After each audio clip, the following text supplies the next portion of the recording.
Hoy vamos a hablar de China, un gigante, el gigante del que oímos hablar todos los días en los medios de comunicación, pero que es totalmente desconocido para la mayor parte de nosotros, de los ciudadanos de la Unión Europea y sobre todo los que estamos aquí, con lo cual hoy dice mucho de todos nosotros que queramos conocer un poco más sobre China.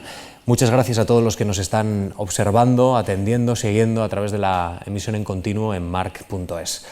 Antonio San José, ¿qué tal? Buenas tardes. Muy buenas tardes. Nos licenciamos de una nueva temporada de la Fundación, ¿no? de Memorias Sí. Y de la Cuestión Palpitante. La Cuestión Palpitante, que es nuestra estamos. última sesión de este curso, Sí. de este curso 2016-2017, y creo que es una buena oportunidad hacerlo hablando de China y conociendo más de ese gigante que tanto nos afecta en muchos sentidos, ¿no?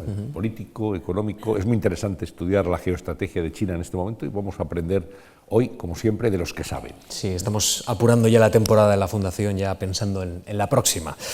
Les presento a nuestros invitados, como siempre, del primer nivel. Nos acompaña Mario Esteban. ¿Qué tal, Mario? Muy buenas tardes. Es investigador principal de Asia-Pacífico en el Real Instituto Elcano. Es profesor titular en el Centro de Estudios de Asia Oriental de la Universidad Autónoma de Madrid. Es doctor también por la Universidad de Londres.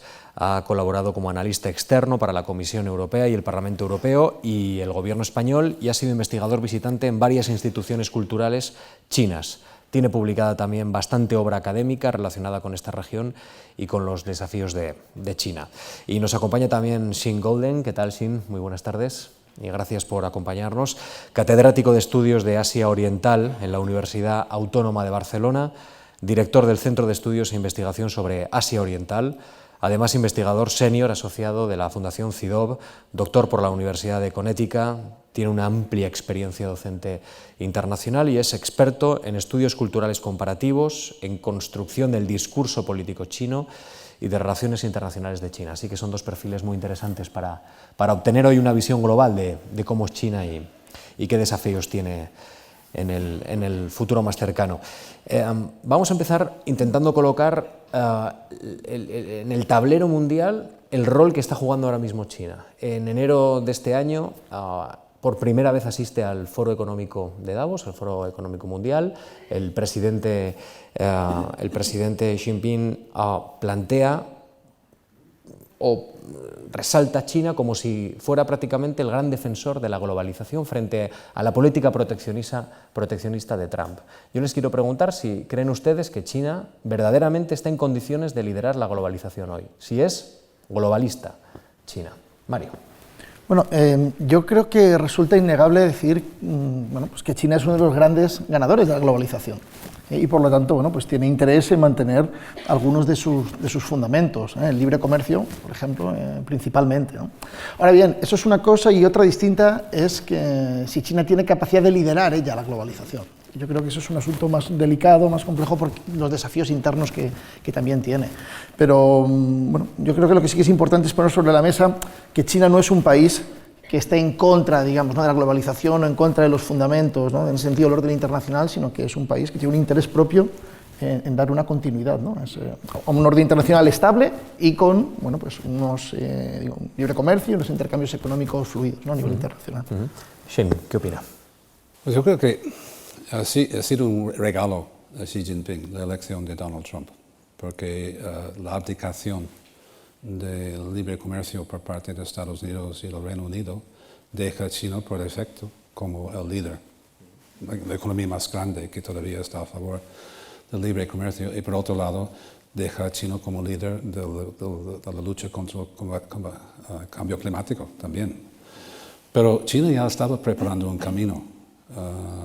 Su política del nuevo camino de la seda, la ruta de la seda, por un lado, y su creación de un banco asiático de inversión en infraestructuras de otro, son cosas que ya tenía en marcha cuando Trump les ha regalado esta oportunidad de acelerar. China, que ha tenido siempre problemas en desarrollar algún tipo de soft power, algún tipo de atracción, ahora resulta que en cooperación, ¿no?, como Macron, ganan gracias a la comparación con esta paradoja que tenemos en el mundo occidental de Brexit y Trump. Y hablaba de la nueva ruta de la seda, desde China hacia el oeste de Asia y de Europa, Hablamos de 500.000 millones de euros de inversión hasta 2030 para este entramado de infraestructuras, de obras, de relaciones comerciales y turísticas. Mucho interés por parte de Europa, también por parte de España. El presidente Rajoy, de hecho, ha estado hace unos días en China. ¿Qué va a suponer esta nueva ruta de la seda en la presencia de China, económicamente hablando, en el tablero internacional? Pues yo creo que simplemente hace más visible lo que ya existe, ¿no? Si subpropongamos mapas de las rutas marítimas principales del mundo, de las rutas comerciales principales del mundo, de las antiguas rutas de la seda de China, son las mismas. Esto no ha cambiado. China ya está enviando sus barcos de containers por estas rutas de la seda marítimas y ya están entrando al Mediterráneo, ¿no? Es que están haciendo inversiones en puertos de Grecia, de Venecia, de Barcelona, porque pueden ahorrarse 5 días en alta mar si pueden descargar sus containers en el Mediterráneo en vez de hacer la vuelta de Europa por el norte atlántico. Yo creo que China está haciendo una cosa con esta nueva política que sirve para consolidar su propia economía y al mismo tiempo hacer una cosa de unas consecuencias enormes e imprevisibles para nosotros, que es la recreación del arco euroasiático, el desarrollo de Asia Central, ¿no? La posibilidad de enviar trenes de cargo desde Corea hasta Madrid por el continente asiático, además de los barcos llegando al Mediterráneo. Y el desarrollo económico de estas zonas de Asia Central, de Asia Meridional, de Asia del Sudeste, del Norte de África, de lo que para los chinos sería Asia del Sudoeste, ¿no? Oriente Medio. Esto va a crear una nueva distribución del peso económico del mundo que nosotros no hemos contemplado. Estamos mirando nosotros mismos porque durante 500 años ha sido Europa Occidental y Norteamérica que han definido todo. Pero podemos seguir mirándonos porque a ellos no les importa que sigamos mirándonos a nosotros mismos. Ya están haciendo lo suyo. Mario.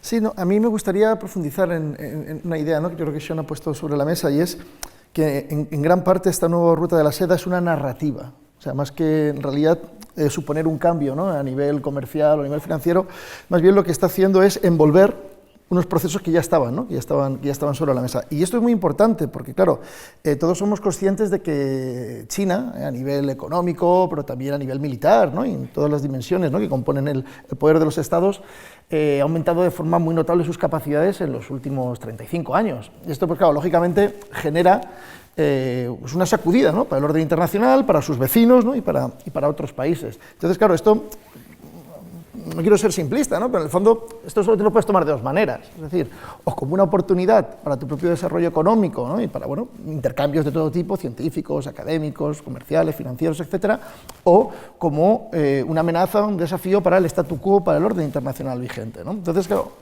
China, siendo consciente de esa problemática, siendo consciente, como también decía Sean, esta cuestión de imagen, ¿no?, de la importancia de mejorar su imagen internacional, pues construye esta narrativa, y presenta, pues, de forma benigna ese incremento, ¿no?, de los flujos comerciales, de los flujos financieros, que además yo honestamente creo que también lo más importante ahí probablemente son los flujos financieros, ¿no?, que ese es un poco el siguiente paso, ¿no?, que los últimos, bueno, 7, 8, 9 años, ¿no?, ha dado China, porque ya estamos acostumbrados a que China fuese una gran potencia comercial, y lo que estamos viendo ahora, ¿no?, pues es que China empieza a tener también mucha influencia en otros países gracias, ¿no?, a sus préstamos, ¿no?, y gracias a su capacidad, pues, para financiar todo tipo de proyectos, de infraestructuras, ¿no?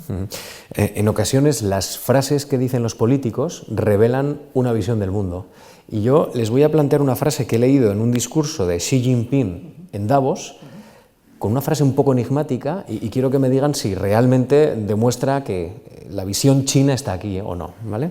Xi Jinping, ante los líderes europeos y las grandes economías del mundo, dijo este invierno en Davos que los chinos suelen decir que los dátiles crecen en arbustos espinosos.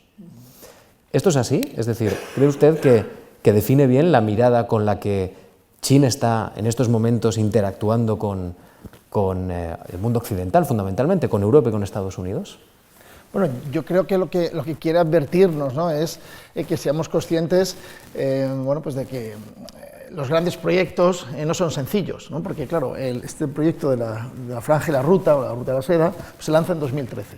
En la segunda mitad de 2013. Claro, y una de las cuestiones que siempre se pone sobre la mesa es que hasta el momento hay pocos resultados tangibles. Entonces, bueno, la respuesta un poco china es, bueno, sí, cierto es, pero seamos conscientes de que es un proyecto a largo plazo, que es un proyecto de una magnitud bueno, pues mastodóntica, y que por lo tanto, bueno, pues hay que tener una cierta paciencia, o hay que ser consciente de que esto implica un trabajo, un esfuerzo, y que no es una... Bueno, de hecho, no sé si viste en el discurso, ¿no?, del último de inauguración, ¿no?, de este fue la Ruta de la Seda, que terminaba diciendo, ¿no?, esto de Roma no se construyó en un día, ¿no?, terminaba con esta referencia, pues yo creo que un poco iba en esa línea. O sea, referencias culturales a la paciencia, que eso sí que por lo menos los europeos asociamos, ¿no?, a la forma de ser China, ¿no?, a ese control del tiempo y de los tiempos. Es una ventaja estratégica que tiene China, porque hay muchos estudios sociológicos de distintas culturas, y unos factores, unas dimensiones que miran es la capacidad de planificar a largo plazo, a corto plazo. Y los europeos y los norteamericanos estamos muy volcados a resultados a corto plazo. En Asia Oriental en general, no solamente China, pero Asia Oriental y hacia el sudeste están mucho más orientados hacia largo plazo. En este sentido sí que tienen paciencia. Pero yo creo que China ha adquirido un peso geoeconómico, o sea, que tiene la segunda o tal vez la primera economía del mundo en términos de PIB absoluto, donde cualquier cosa que haga afecta al resto del mundo. Pero al mismo tiempo, China, en términos de PIB per cápita, es un país pobre, 80 o 90 en el ranking. Es una paradoja histórica que una superpotencia mundial sea a la vez un país pobre en vías de desarrollo. Y esto es la parte doméstico que actúa de alguna manera como contrapeso a cualquier ambición que pueda haber en la parte exterior. China necesita materia prima y necesita llegar a mercados para vender productos. Entonces, es evidente que para su propia economía las rutas de la seda marítima y terrestre son necesarias. Pero China intenta vender otra narrativa, que es que a diferencia de las potencias imperialistas de Europa y Norteamérica y Japón en el pasado, China promueve unas relaciones donde todos ganan, o win-win diplomacy. Entonces están diciendo que sí, claro que nosotros ganamos con esto, pero vosotros también. Y intentan demostrarlo, de momento invirtiendo dinero. Ahora, una cosa puede que discrepa un poco con Mario sobre el tema de las inversiones, es que el motor de la reestructuración de la economía china ha sido inversión extranjera directa, pero 2/3 partes de esta inversión viene de chinos, de ultramar, y la mayor parte viene de Asia del sudeste. O sea, nosotros contribuimos al crecimiento chino porque compramos electrodomésticos y equipamientos electrónicos, que es una ventaja para nosotros porque son más baratos, pero esto no ha sido el motor del crecimiento económico chino. Ha sido mucho más del resto del mundo. Yo quería preguntarles qué queda en este momento de Mao y del maoísmo en la sociedad china, qué queda de eso, y si el desarrollo económico del país y las nuevas clases, dentro de que hay también evidentemente una renta per cápita baja, pero nuevas clases más pudientes, están llevando a China o no a un proceso de occidentalización. Exactamente cómo podemos observar esas dos realidades, lo que queda del maoísmo y el avance hacia una cierta occidentalización de la sociedad. Mario. Bueno, yo creo que hay un elemento del maoísmo que claramente sigue vigente en China y es la dimensión nacionalista. O sea, el maoísmo tiene un componente nacionalista muy importante y esto sigue completamente, está completamente vivo en China, ¿no? Esta idea de que China tenía que volver a ser un país relevante a nivel internacional, un país no dependiente, digamos, ¿no?, de otras potencias. Esta idea que también acaba de comentar Sean, ¿no?, esa contraposición a las injerencias de esas potencias tradicionales, ¿no?, frente a una política exterior basada en la no injerencia, ¿no?, y en el respeto, digamos, ¿no?, a la soberanía, ¿no?, y el respeto mutuo en las formas económicas, políticas, ¿no?, de otros países. Esto yo creo que digo que sí que está muy vigente, ¿no? Lógicamente el componente igualitarista, y por hilarlo, ¿no?, con la segunda referencia que hacías, la segunda pregunta, el maoísmo era una ideología con un componente, digo, igualitarista muy relevante, igualdad en la pobreza, lamentablemente, pero bueno, igualitarista, y claro, esto pues lógicamente, ¿no?, con Deng Xiaoping se perdió, ¿no?, esta idea, ¿no?, de que era mucho más importante crecer, hacer la tarta, digamos, más grande que el reparto de esa tarta, ¿no? Y entonces, bueno, en ese sentido, la política, digamos, social del periodo maoísta, pues claramente, ¿no?, ha quedado bastante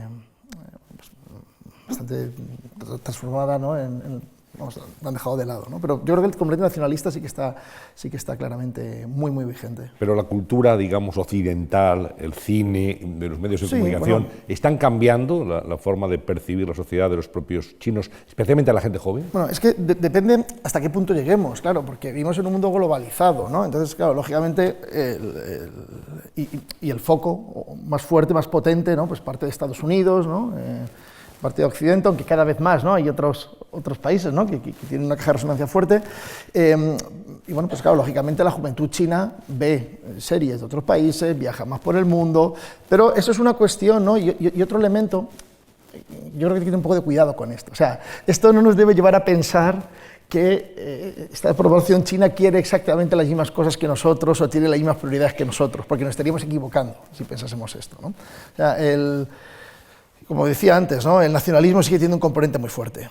Y la población china, incluso la más joven, es muy consciente, ¿no?, muy orgullosa de su idiosincrasia, digamos, ¿no?, de los componentes propios, ¿no?, de la cultura china, y esto es algo, bueno, pues que desde el ámbito de los medios de comunicación, el ámbito educativo, las escuelas, ¿no?, pues también sigue muy vivo, ¿no?, en China. Entonces, sí, bueno, pues los jóvenes chinos consumen productos culturales occidentales, pero insisto en que esto no nos debe hacer necesariamente pensar, ¿no?, que tienen los mismos intereses, ¿no?, pues que los jóvenes estadounidenses, españoles o canadienses, ¿no? Yo quisiera seguir, perdón, al orden inverso. Estoy de acuerdo con Mario que el hecho de que los jóvenes en China llevan ropa de diseño occidental o imitan las formas de la vida occidental es una cosa muy superficial.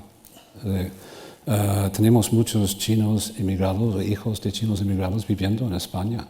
Están totalmente formados en la cultura occidental, están escolarizados en la cultura occidental, pero mantienen muchos aspectos de su propia cultura, de su propio concepto de la familia, de sus valores, etc. Japón y Corea del Sur fueron ocupados, y Taiwán ocupados por los Estados Unidos, administrados por los Estados Unidos. Y la cultura japonesa hoy en día es muy poco occidental.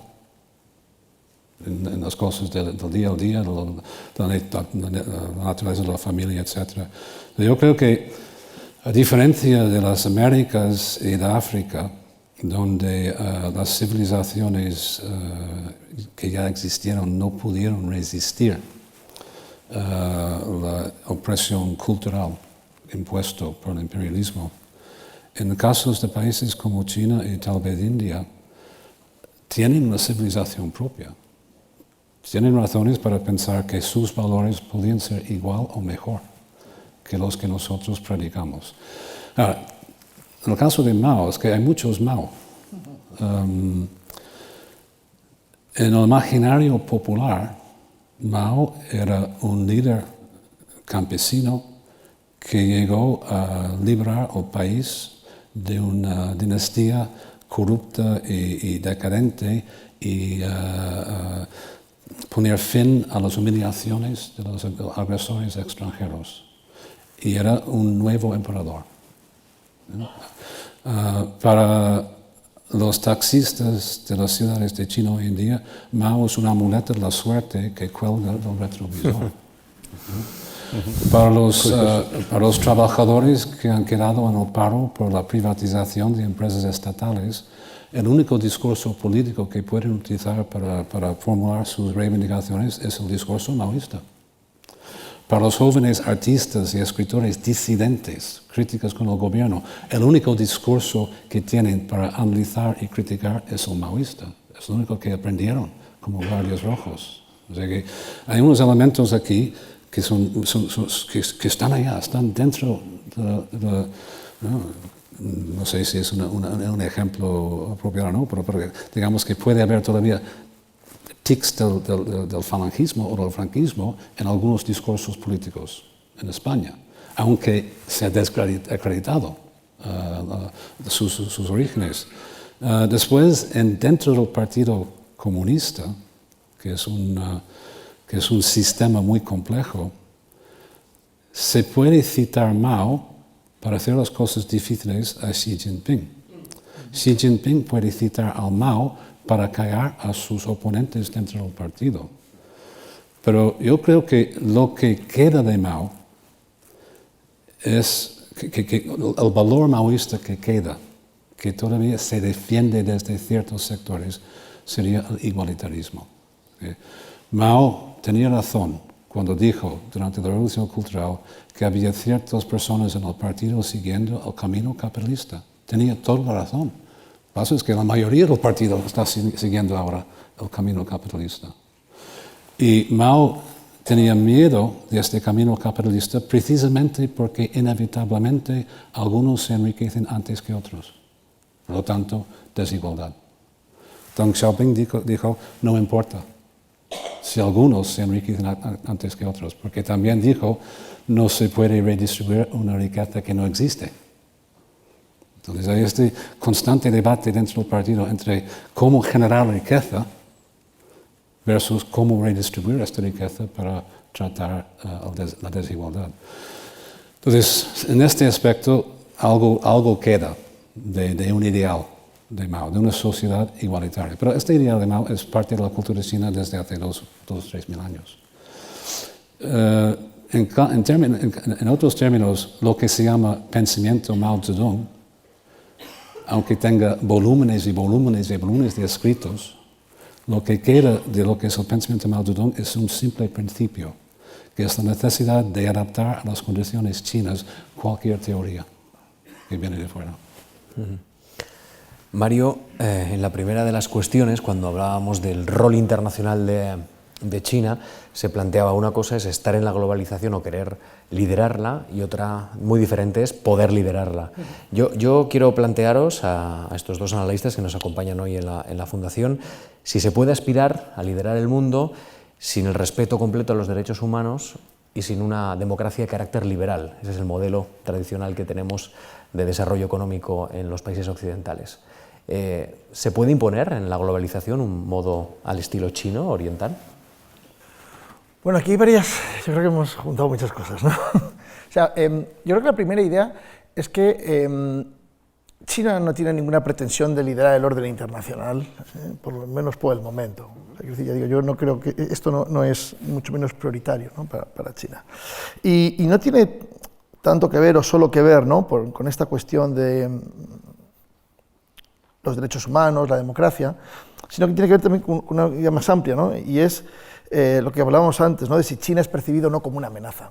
Porque en el propio entorno de China hay países que a lo mejor tampoco respetan los derechos humanos, que tampoco son democracias, pero que no ven a China como un referente, digamos, de liderazgo, ¿no? O sea, lo pueden seguir porque, bueno, pues entienden que es en su interés económico, digo, comercial, financiero, pero, bueno, pues tienen rivalidades geoestratégicas y un componente de inseguridad también que está sobre la mesa, ¿no? Entonces, ya digo, yo incluso más allá de la cuestión de los derechos humanos, creo que hay un componente de seguridad todavía más amplio, o sea, que digamos, bueno, pues hace que bastantes países vean con cierto recelo ese posible liderazgo chino, ¿no? Claro, lógicamente, China es consciente de que es vista de manera muy distinta en diferentes partes del mundo. Pues claro, esta idea de liderar, en parte, claro, tú puedes liderar si alguien te sigue, ¿no? O sea, hay una voluntad, ¿no? de seguimiento, ¿no?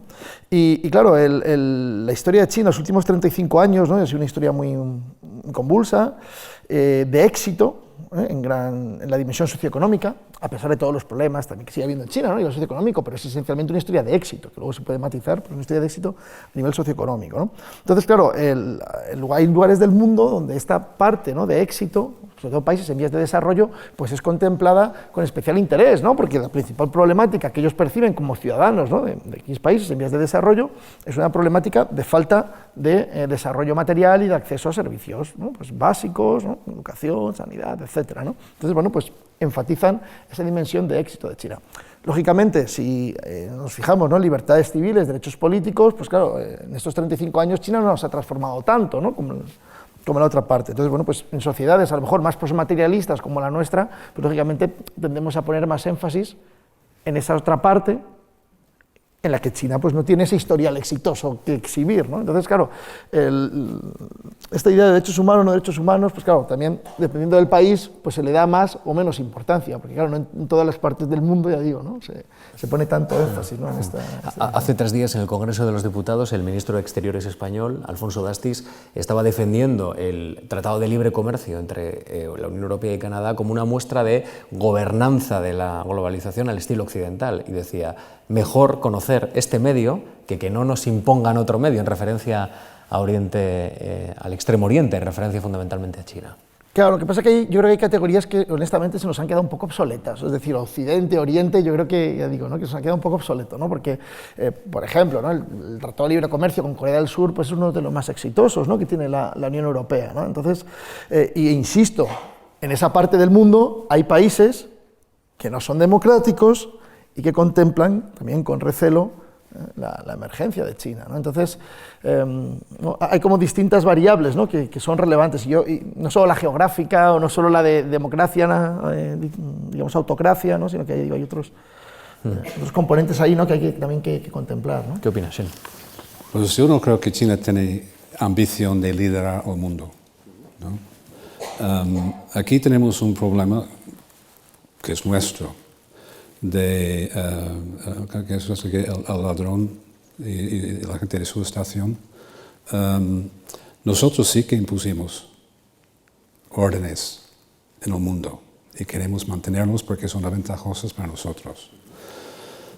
China es una alternativa por defecto, porque no sigue las normas del consenso de Washington, pero no ofrece un modelo alternativo. Nosotros, por ejemplo, hablamos del Pax Romano, la Pax Británica, la Pax Americana, pero hubo durante miles de años un Pax Cínica, en el cual China no lideraba el orden, pero de alguna manera permitió la existencia de un orden. Tanto Mario como yo hemos tenido la oportunidad de hablar con asesores del gobierno chino, además de miembros del gobierno chino, y normalmente nos ponen como un horizonte de estrategia al año 2030.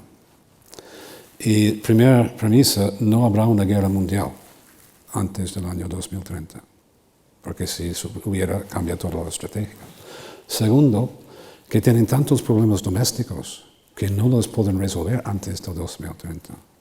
Por tanto, ellos no pueden contemplar aventuras al extranjero hasta que resuelven sus problemas domésticos, que son enormes, y son más conscientes ellos de la enormidad de los problemas que nosotros, ¿no?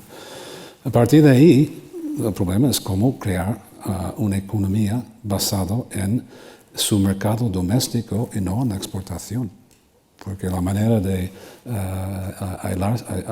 aislarse de las turbulencias de los mercados globales es de tener un mercado doméstico que puede absorber toda su producción de productos de consumo. Pero cuando la mitad de la población vive en el campo y no tiene poder adquisitivo, no pueden crear este mercado doméstico. Entonces, ellos tienen ahí una serie de problemas que tienen que resolver. No pueden tener distracciones, ¿no? Que si Trump ataca Corea del Norte con un ataque militar, esto será una distracción tremenda para su planificación, porque millones de coreanos cruzarán la frontera, que es de 1.400 kilómetros, ¿no? Si Trump decide provocar un incendio militar en el mar del sur de la China, esto puede ser una distracción, pero no lo buscan. Lo que es diferente en los últimos 5 años anteriores, que con Deng Xiaoping la idea es ser discreto y hacer una contribución, ser buenos vecinos, pero no crear demasiado problema. Ahora es que somos iguales y queremos ser tratados de tú a tú. y no toleran ninguna subordinación. Y esto es un cambio en la visión de la política exterior, pero es un cambio que lleva tiempo desarrollándose y es una consecuencia de la confianza que viene de tener algunos de los reservas más grandes de divisas del mundo, de dónde viene todo este dinero que están invirtiendo en Asia. Viene de Estados Unidos, es que lo están manejando muy, muy bien. Todos tienen doctorados de Chicago, Harvard, London School of Economics, etc. Es que lo están haciendo muy bien. Ahora, el tema de derechos humanos y si el orden liberal es superior, damos por supuesto que lo es. Somos productos de una historia de Europa que vino de la intolerancia de guerras religiosas que, en el caso de Alemania, eliminaron el 75% de la población antes de que decidieron utilizar la tolerancia como concepto de la convivencia humana. Y estamos esperando que otras partes del mundo de la noche al día lleguen a tener unos conceptos de valores que a nosotros nos costaron 500 años. El mundo no funciona así. Es que hace una generación en mi país y en este país las mujeres estaban en un lado de la iglesia y los hombres en el otro. Y las mujeres se cubrieron hasta una generación. Y en ciertas circunstancias hoy en día las mujeres cubren su cabello. Estamos exigiendo a otros países que sean igual que nosotros. Con estos países están industrializándose y nosotros somos postindustriales. Hemos exportado toda nuestra contaminación al mundo en desarrollo. Entonces nosotros podemos insistir en los estándares medioambientales porque no tenemos nuestras fábricas al lado. Entonces, hey, vosotros estáis contaminando el mundo. Ellos dicen, pues son vosotros que están cobrando los dividendos. ¿Quién paga? Nosotros tenemos una visión de que estamos, y lo creo yo, que estamos viviendo en Europa en un tipo de utopía socialdemócrata que es lo mejor que se ha conseguido en la historia humana. Y esto debería ser lo mismo. Y no lo digo solamente yo, lo dijo Deng Xiaoping. Después de estudiar el modelo nórdico de los países escandinavos, dijo, si China algún día llega a ser como un país nórdico, la revolución habrá tenido éxito, ¿no? Entonces, sí, defenso nuestros valores, pero pensar que nuestros valores son inevitables es un error nuestro, ¿no? O sea, durante la Guerra Fría se desarrolló teorías de la modernización que dijeron que para tener una economía moderna hace falta una clase media, la clase media querrá proteger sus derechos, por lo tanto un Estado de Derecho, por lo tanto democracia, entonces es lo que hicimos nosotros, por lo tanto es imposible modernizar la economía sin pasar por estos pasos. En los últimos 30 años hemos visto varios países exsoviéticos modernizarse, crear mercados libres sin hacer esto. En China está emergiendo una clase media sin esto. Singapur es un sistema de gobierno de partido único. En Japón el mismo partido ha ganado todos menos una elección desde la Segunda Guerra Mundial. Estamos incluyendo en nuestro paquete de la democracia liberal países que no lo son. La complicidad entre ministerios y el sector privado en Corea del Sur, en Japón, etc., es muy lejos de ser mercado libre, ¿no? Entonces, pensar que es inevitable que los países de Asia Oriental, los países exsoviéticos, lleguen a ser como nosotros, es una presuposición nuestra. Y después, cuando estos países ven que nosotros producimos Donald Trump y Brexit y otras cosas, y que los medios de comunicación pueden manipular los resultados de unas elecciones, bueno, a ver, no sabemos si esto es lo que queremos. Y finalmente, en el tema de los derechos humanos, evidentemente defiendo los derechos humanos, pero nuestro discurso tiende a hablar del derecho del individuo, y su discurso habla de los derechos humanos. Cuando todo el mundo tiene vivienda, escolarización, sanidad, trabajo, podemos hablar de los privilegios de los individuos. Nosotros hablamos primero de los derechos de los individuos. Nosotros decimos derechos. Ellos consideran algunos de esos derechos como privilegios. Han sacado 500 millones de personas de la miseria en 20 años.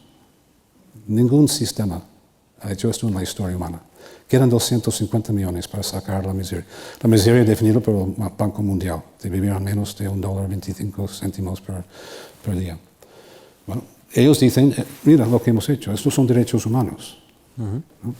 Lo que creo que es muy interesante es que cada año el Congreso de los Estados Unidos publica un informe sobre la violación de los derechos humanos en China y el gobierno chino publica un informe sobre la violación de los derechos humanos en Estados Unidos. Es fascinante ponerlos lado a lado. A mis alumnos les obligo a ponerlos lado a lado. Los chinos hablan del porcentaje de la población encarcelada, de la gente sin techo, etcétera, etcétera, y la gente que no puede acceder a la sanidad. Evidentemente aquí hay un elemento de desacuerdo. En Europa no aceptamos la pena de muerte, por ejemplo. En Estados Unidos, en algunos estados de Estados Unidos sí, en China sí. Entonces, ¿dónde está la frontera? Lo que buscan los chinos es no malgastamos el tiempo discutiendo allá en el cual no nos pondremos de acuerdo. ¿Dónde nos podemos poner de acuerdo?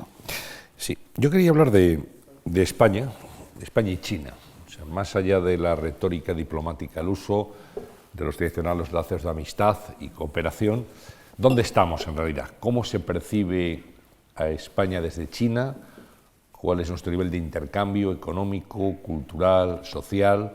Hay muchísimos ciudadanos chinos integrados absolutamente ya en España. Me gustaría saber cómo está la integración en sentido contrario, cómo se nos ve, Mario, y qué, digamos, por dónde van a avanzar esas relaciones. Mira, la verdad es que, las reales. Sí, no, por supuesto. Y la verdad es que mientras me hacías la pregunta, ¿no? Y estaba sirviéndote el agua, ¿no? Estaba pensando, digo, claro, ¿cómo vemos el vaso? ¿Medio lleno o medio vacío? ¿No? O sea, quiero decir, porque tenemos las dos opciones. O sea, es decir, claramente, ¿no? España es un tópico, ¿no? Se dice mucho esto, España llegó tarde a Asia. En realidad llegamos pronto, ¿no? Porque, bueno, realmente, ¿no? En la época de los descubrimientos llegamos pronto, ¿no? Y fuimos de los primeros países, digamos, ¿no? Europeos, ¿no? En tener cierto tipo de relaciones con China. Pero, evidentemente, ¿no? Aquello se terminó y tuvimos un paréntesis, ¿no? Muy grande, ¿no? Entonces, claro, si nos comparamos con otros países, ¿no? de la Unión Europea, pues el nivel de interrelación con China en los últimos, ¿no? Pongamos 20, 25 años, pues ha sido claramente menor, ¿no? Y no solo, pues, menor me refiero al peso específico de España en los ámbitos, claro, sí. Ponderando, ¿no? Por decirlo de alguna manera, ¿no? A nivel financiero, a nivel comercial, intercambios académicos, científicos, etcétera, ¿no? Entonces, ya digo, yo creo que tenemos que ser conscientes de que veníamos de un retraso importante respecto a otros países de nuestro entorno.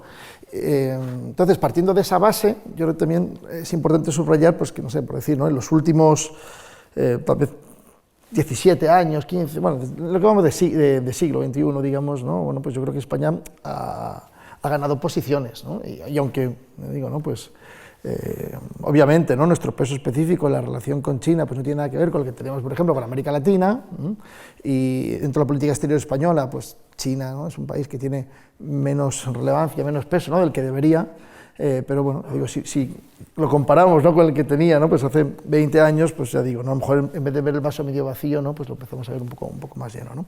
En cualquier caso, yo creo que sí que es importante también en esa línea, ¿no? Subrayar que en todas las dimensiones que has mencionado, las relaciones son cada vez más estrechas, ¿no? Son crecientes, y digamos que sí que vemos una tendencia en general, ¿no? En general positiva, ¿no? De mayor nivel de interrelación, ¿no? En todos los ámbitos, ¿no?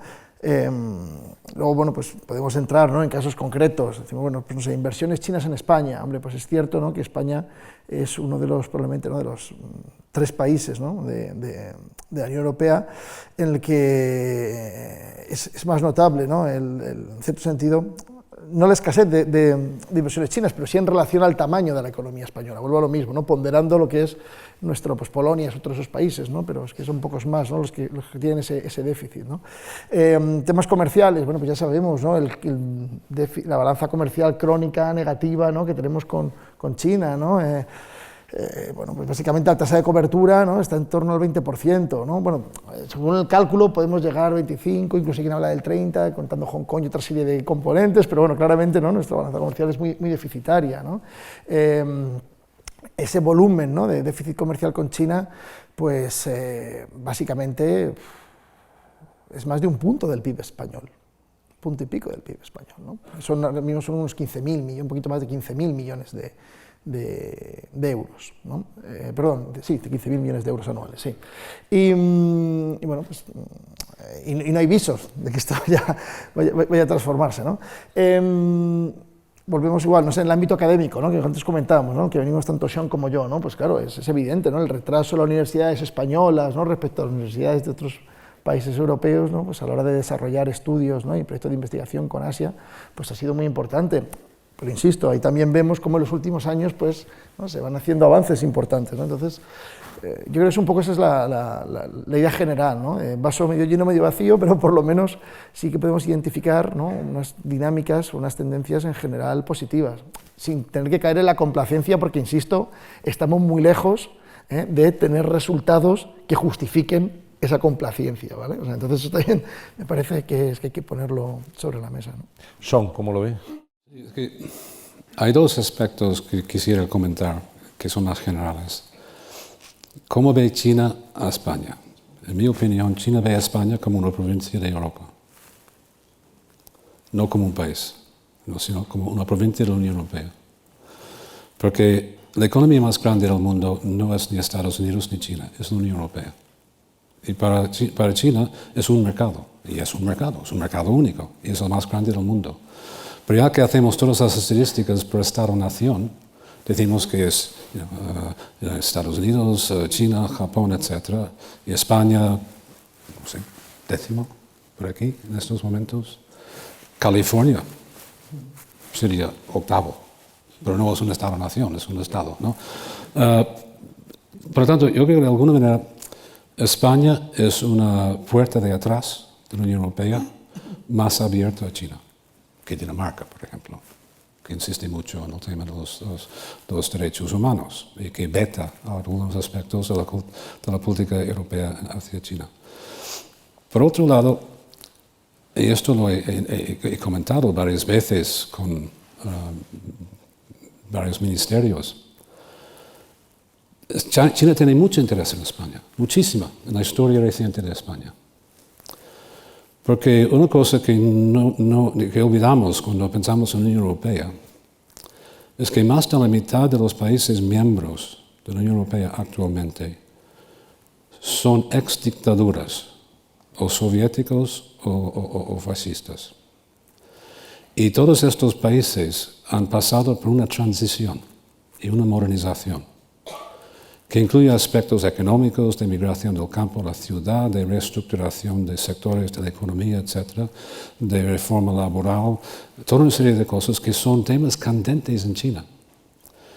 La escala aquí es muy pequeña, pero los problemas son los mismos.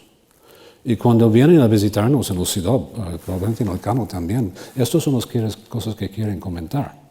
Y esto es donde España tiene algo que ofrecer.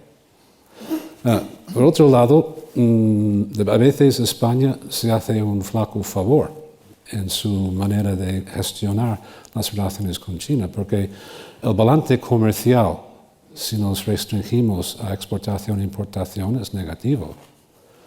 No queda compensado todavía por inversión china. Pero hay un tercer factor que podría compensarlo, que es el turismo. Y hay otros países de la Unión Europea que benefician muchísimo del turismo chino, que es turismo de lujo, de personas que gastan mucho dinero, que no pueden venir aquí porque el gobierno no les da los visados.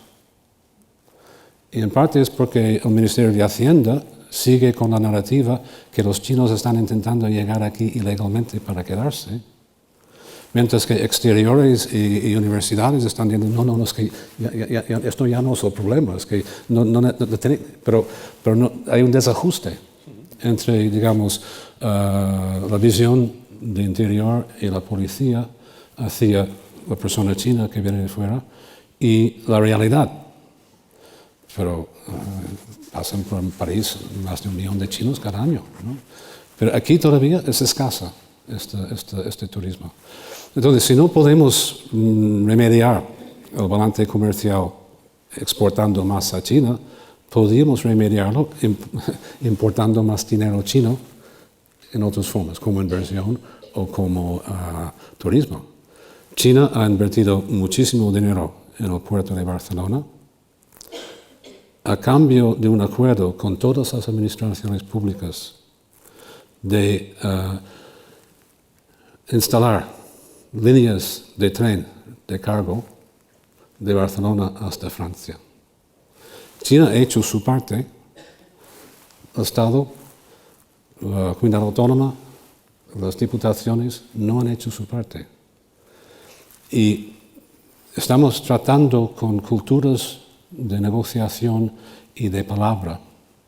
Y cuando se promete hacer una cosa a cambio de que la otra parte hace su cosa, y lo hace, y la primera parte no ha hecho suyo, el que no ha hecho su parte no es un socio fiable. Y esto tendrá consecuencias. Sí que unos bancos principales chinos están instalados aquí en Madrid. Están aquí preparados. Por otro lado, cosa que en general se ignora aquí, o se obvia aquí, es el papel del empresariado étnico. Tenemos muchísimos empresarios chinos aquí en España, residentes, nacionales, aquí. A su lado hay una empresa española que tiene dificultad para hacer negocios en China. No tiene la misma dificultad, ¿no? Pero coordinación entre las dos partes no la encontramos, ¿no? Aunque en Barcelona 8.000 empresarios chinos se inscribieron en la Cámara de Comercio de Barcelona y esto tuvo un efecto revulsivo muy importante para la situación así. Pero se dice que estamos mirando de alguna manera hacia China desde España sin estar consciente de la cantidad de negocio chino se está haciendo en España a nivel de pequeña y mediana empresa, no de las grandes empresas, etc. Entonces hay mucho camino para correr, pero yo creo que también hay una necesidad de cambiar de paradigmas y de maneras de analizar la situación y de desarrollar estrategias. Recta final de esta sesión sobre China, ya estamos enfilando los últimos minutos y vamos a leer algunas de las preguntas que nos han enviado nuestros seguidores a través de la página web y a través del correo electrónico de esta sesión palpitante. Muy bien, pues Íñigo, hay preguntas diversas, por ejemplo, para Mario. Joaquín del Álamo desde A Coruña nos pregunta cómo son realmente las relaciones en este momento entre China y los Estados Unidos, concretamente la administración de Donald Trump. Bueno, yo creo que ahí tenemos que evitar caer en una interpretación simplista de mera, digamos, rivalidad, que obviamente existe, además que Sean comentaba antes, yo coincido plenamente con él, ¿no? Esta idea de que a la República Popular China, entre comillas, le ha tocado la lotería, ¿no? con la elección de Trump. Lógicamente existe una rivalidad geoestratégica en múltiples ámbitos, pero bueno, son actores que se necesitan también el uno al otro. En bastantes aspectos, en temas de inversión, en temas comerciales, en lo que es la complicada geoestrategia, todo el paradigma de seguridad, digamos, ¿no? En Asia Oriental ahora lo estamos viendo, con la cuestión de la península coreana, ¿no? La cuestión de Corea del Norte. Entonces, bueno, son relaciones de competición, pero hay que entender que no es una mera suma cero, o sea, no es una relación meramente en términos de suma cero, no solo una cuestión de confrontación, sino que son dos actores que, ya digo, se necesitan mutuamente y se retroalimentan, ¿no? En temas, digo, pues, o sea, podemos desarrollar, pero vamos, también Sean mencionó antes, ¿no? El tema, o sea, implícitamente hablaste un poquito de la deuda pública, ¿no? Norteamericana, cómo los chinos pues tienen un porcentaje importante, cómo el superávit comercial de China con Estados Unidos, ¿no? Pues ha contribuido a financiar muchas de las cosas que China hace por el mundo, ¿no? Entonces, bueno, pues... Bien.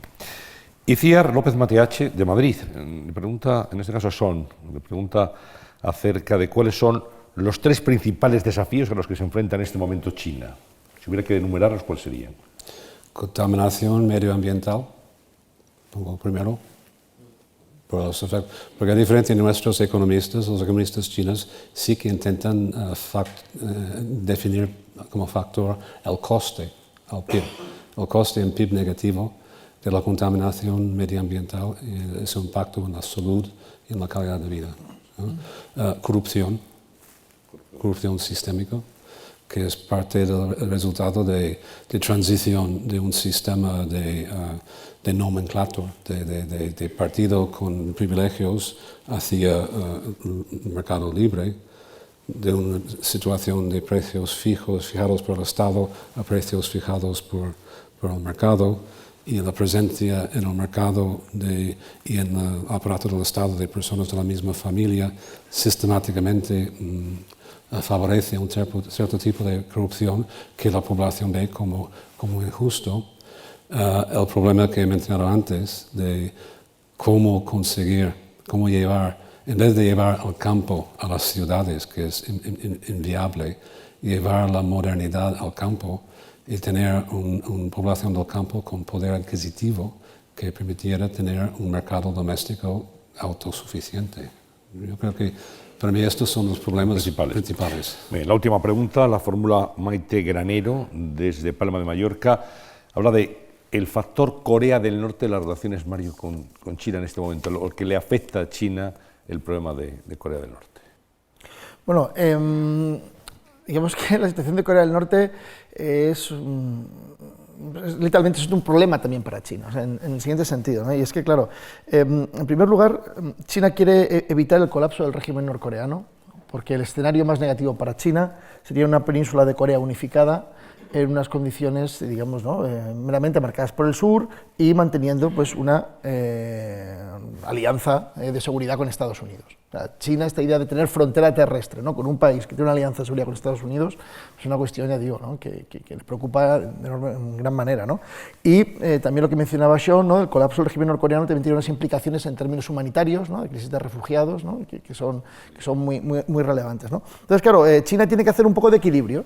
Y hacer equilibrio, porque China tampoco tiene interés, tampoco está conforme ni feliz con el hecho de que Corea del Norte vaya desarrollando cada vez más sus capacidades nucleares, sus capacidades de misiles, porque eso genera inestabilidad, genera inseguridad en la zona. Y recordemos que China lo que le interesa es un orden internacional estable, donde bueno, pues se puedan dedicar, ¿no? A comerciar, a invertir y seguir bueno, pues, potenciando ese desarrollo económico y resolviendo esas cuestiones internas, ¿no? Que también Sean ponía sobre la mesa. Entonces ese es el equilibrio. Es decir, por un lado, intentar evitar que el régimen norcoreano, ¿no? Pues desarrolle demasiado o genere incertidumbre e inestabilidad a nivel regional, pero también evitar que colapse. Entonces tienen que jugar un poco, ¿no? Esto es difícil equilibrio. ¿Qué papel ocupa hoy China en China, la sociedad civil? ¿En China todo es Estado?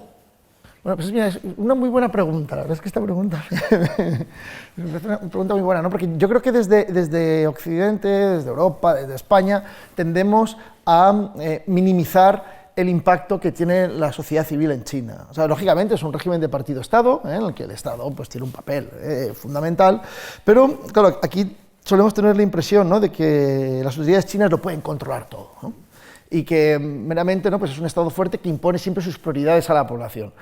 Y la realidad es más complicada, ¿no? Porque claro, las autoridades chinas son conscientes de que gobernar meramente ejerciendo la represión es muy costoso. O sea, y gobernar solo por la represión, bueno, pues sí, puntualmente te puede servir, pero si tú quieres, digamos, perpetuarte en el poder, esto, digamos, no es sostenible, ¿no? Entonces, el gobierno chino, una cosa que yo creo que tiene que ver con esa historia de éxito que mencionaba yo antes, ¿no?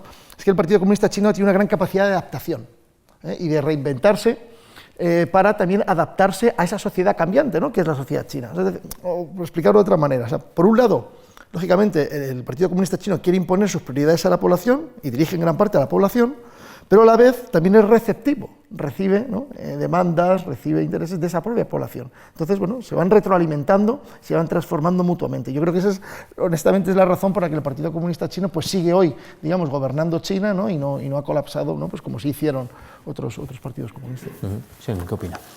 Primero, cuando nosotros decimos sociedad civil, estamos pensando en Europa Occidental, el desarrollo una vez más desde el siglo XVIII de la prensa, de los grupos no gubernamentales, etc. Cuando se dice sociedad civil en China, están pensando en los países del este de Europa y en las revoluciones que hicieron caer los regímenes soviéticos. Entonces, el mismo concepto de sociedad civil representa una estrategia occidental para derrumbar el régimen. Por otro lado, yo creo que son hipersensibles a la opinión pública. Están muy preocupados por la posibilidad de perder su legitimidad. Pero, y esto lo añadiría como un factor negativo, pero en este caso, los que he dicho antes son problemas reconocidos por el gobierno. Ahora presento un problema no reconocido por el gobierno, que para mí es uno de los problemas principales y tal vez mi crítica principal del Estado-partido, que no están dispuestos a dar libertad. Es decir, la estructura en el sindicalismo vertical de todo, con el partido en control de todo, no permite la creación de grupos no gubernamentales, porque la estructura de un grupo tiene que tener una cabeza. Bueno, sacar la cabeza es fácil para un Estado totalitario, es muy fácil. Movimientos sociales que no tienen forma, que no tienen líderes, son mucho más difíciles de controlar. Esto es lo que hay en China hoy en día. 200.000 manifestaciones al año. 200.000 al año, reconocidos por el gobierno chino. Aquí no hablamos de esto, no tenemos las noticias. Estos son centenares por día, ¿no? Entonces, existe una manera de presionar. Entonces, históricamente, la sociedad protegió sus intereses familiares y particulares y patrimoniales, colocando sus hijos en la burocracia del Estado a través de los exámenes imperiales, ¿no? Y ahora pueden hacerlo integrándose en el Partido Comunista.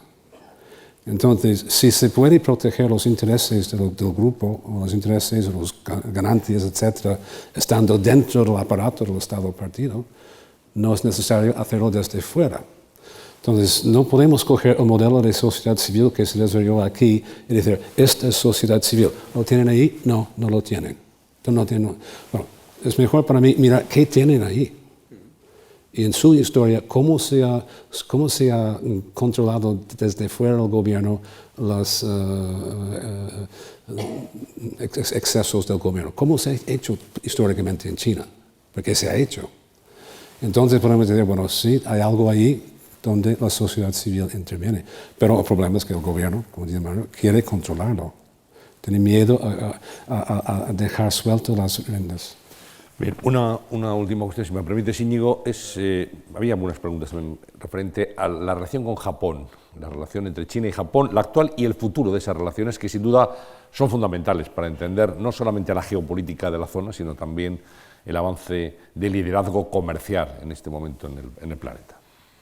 Pues es una relación también muy compleja, ¿no? Porque, por un lado, si queremos analizarlo meramente, ¿no?, en términos de desequilibrios de poder y cambios, ¿no?, en la relación de fuerzas, pues bueno, pues podemos ver que Japón era digamos, ¿no?, la potencia regional más relevante, ¿no?, tradicionalmente, hasta, ¿no?, la relativamente reciente emergencia de China, ¿no? Entonces hay una cierta competencia, ¿no?, una rivalidad geoestratégica regional, ¿no?, que a su vez se acentúa por, si queremos, ¿no?, iba a decir rivalidad, pero aquí no es tanto una cuestión de rivalidad, ¿no?, es una cuestión de desencuentro, digamos, emocional, que tiene que ver con el legado del periodo colonial imperialista japonés, ¿no?, sobre China, y bueno, pues cómo esta herida, digamos, no ha acabado de cerrarse. No solo no se ha cerrado en relación con China, también con Corea, ¿no?, que comentamos antes, sigue abierto, ¿no?, esta cuestión.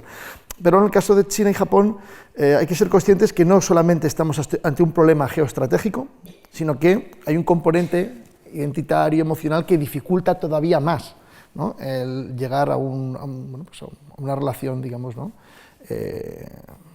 estable, positiva, de colaboración entre los dos países. Ahora bien, al igual que decíamos antes de Estados Unidos y China, no hay que caer en las simplificaciones, porque Japón y China también colaboran en una gran cantidad de aspectos. Claro. ¿No? Por eso yo creo que es importante que seamos conscientes, ¿no?, que son relaciones que tienen muchas caras, ¿no?, muchas dimensiones. Muchas aristas, ¿no? En 30 segundos son... No, se me debe destacar que no podemos hablar de relaciones China y Japón, porque hay un tercero siempre, que es Estados Unidos. Es una cosa que no podemos hablar de las relaciones regionales de China sin incluir a Estados Unidos como miembro de la región, que no lo es. Interesante, ese punto creo que es fundamental para entender ese tablero geoestratégico en la zona geopolítico. Bueno, Sean y Mario, muchas gracias por habernos dado algunas claves para leer la actualidad china, que nos llega a los medios de comunicación con otros ojos, claves interesantes. Gracias de verdad por habernos dado luz y haberse acercado hasta esta sesión palpitante en la Fundación Juan Marc. Gracias de verdad. Y Antonio, gracias de verdad también por otro año intenso de análisis. Sí, segundo año, segundo curso de la cuestión palpitante. Habrá un tercero, si Dios quiere, después del verano. Muchas gracias a todos ustedes. Gracias, buenas tardes.